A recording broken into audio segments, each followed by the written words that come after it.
Hello painters and welcome to our channel Pintado a Juego. I'm Sylvia and in today's video we are going to show you how to paint Death Korps of Krieg from Kill Team Octarius.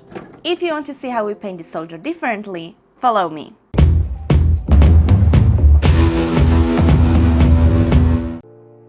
Here is a guide of colors we've used throughout this video.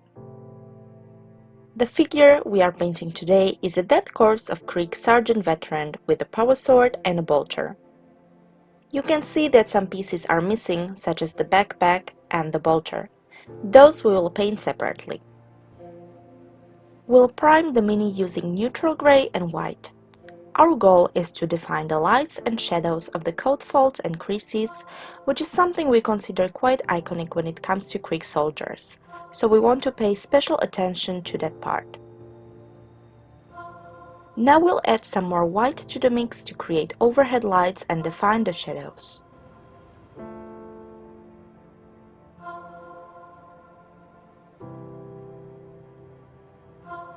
Once finished, we'll paint all the black parts in black. The helmet, shoulder pads, as well as the leather.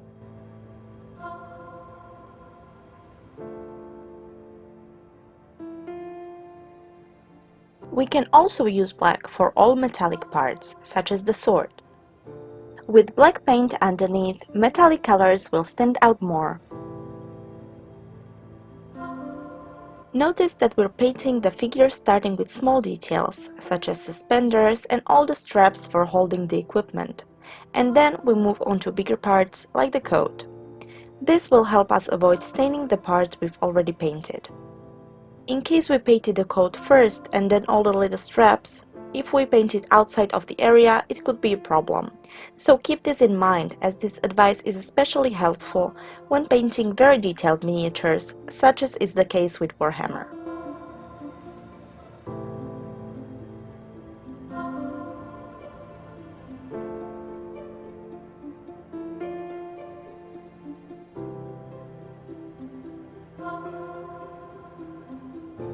The majority of colors we use for this tutorial come from this French Infantry Napoleonic War set by Vallejo. We'll mix together dark Prussian blue and black, and we'll use this mixture as a base for the coat. The color scheme is inspired by French uniforms in the Franco-Prussian War, or even the beginning of the World War I, the typical long dark blue coat and red pants.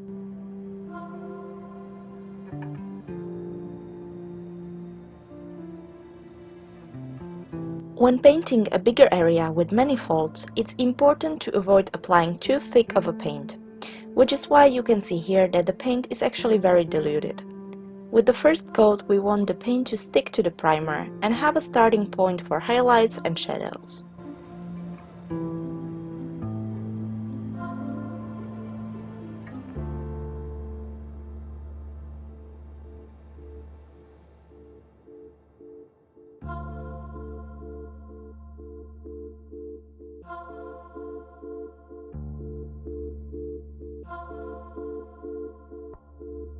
When this first coat dries, we'll paint the pants using dark vermilion and a little bit of black.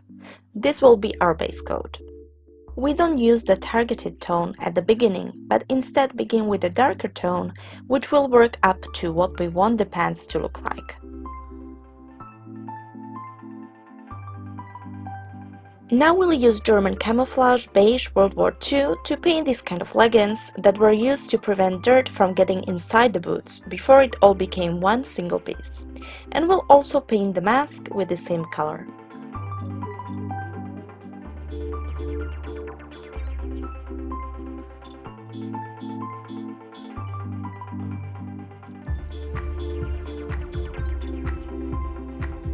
With brass, we'll paint the guard as well as the hilt of the sword, and even these small eagles that will go around the soldier.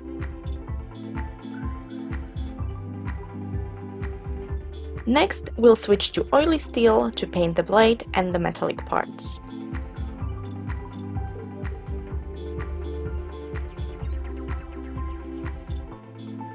We'll start to highlight the pants with dark vermilion, followed by applying black wash over the entire miniature.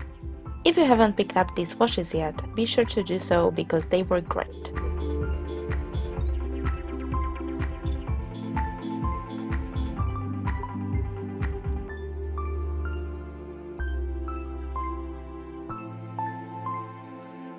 Next, we'll highlight the black color with a mixture of dark gray, dark Prussian blue, and black.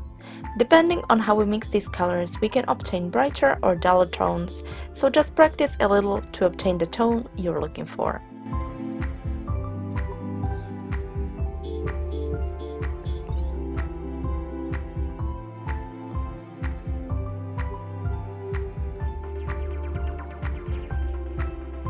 And to obtain sharper highlights, we'll add a little bit of dark gray to dark Prussian blue.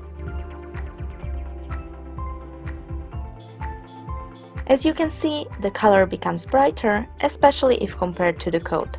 But don't worry, we're moving on to the coat next.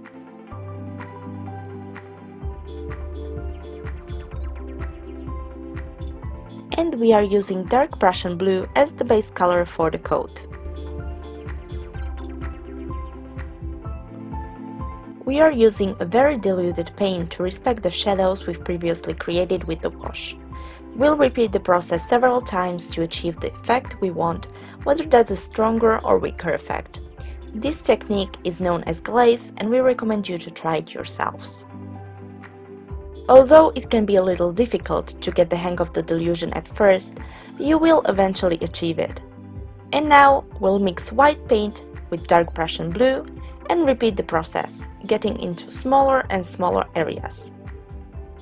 As you can see, we've achieved more accentuated lights and the material looks more like fabric now.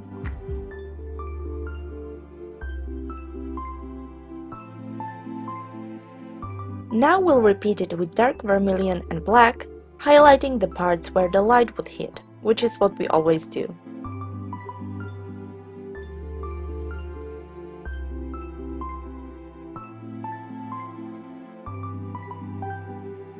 The more vermilion and less black we add to the mixture, the brighter the color will be, and as you can see, we are working on the lights, increasing the intensity little by little until finally applying the pure color at the end, and this way we achieve this cool and vibrant result. Unfortunately, we didn't film the painting of the power sword, but it did turn out quite well, so we will repeat it in another video and show you how to achieve the effect. But basically we've used these three colors, white, orange fire and dark vermilion, and we've applied them all by brush using the wet blending technique, which is quite popular right now.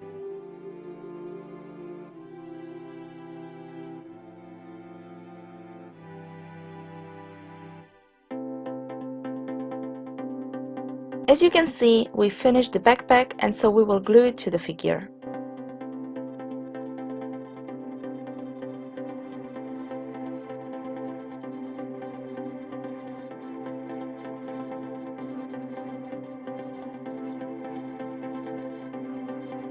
We'll prepare the decals and apply some gloss acrylic varnish. There are people who don't do this, but it works for us, so why not?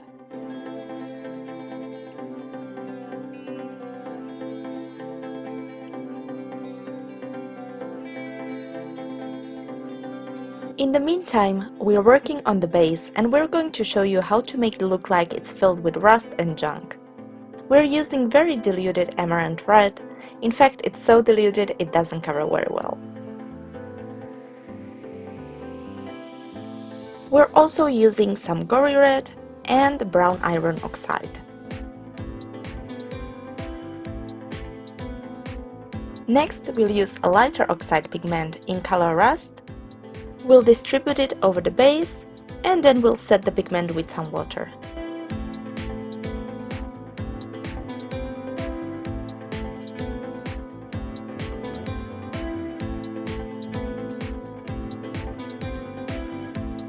We'll also add some texture to the base using dark earth to make it look like typical creek trench mud, and then apply wash over it, in this case black wash mixed with brown wash.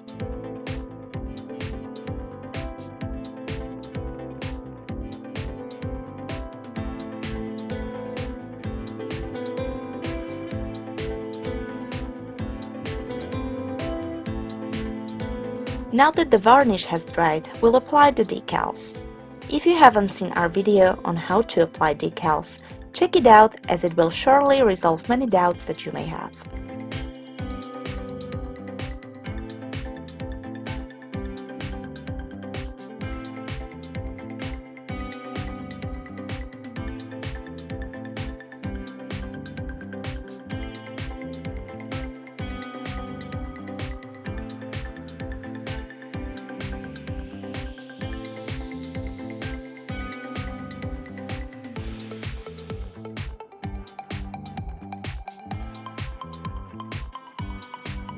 The two decals are now in place and it's time to seal them with matte acrylic varnish. This will also help to keep the oxide pigments in place. Now we'll paint the bolter using black, chrome, as well as gory red later on.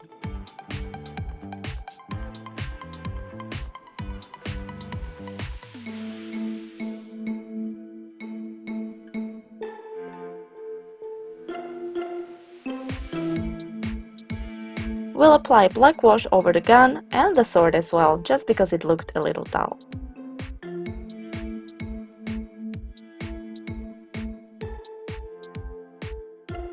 And we're back with more pigments.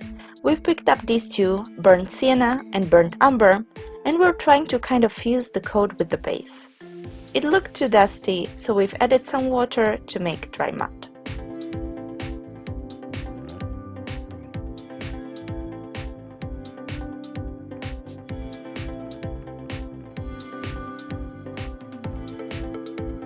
And just to finish off, we've added gloss varnish to the mixture to make some of the matte darker and brighter, as if it were wet.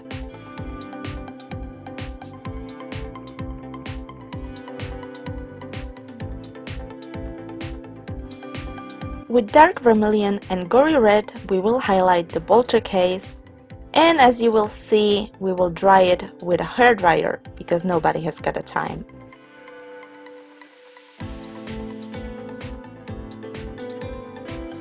Now it's only time to paint the edge of the base in black, and that's it! We're now ready to confront those orc commandos from Kill Team Octarius.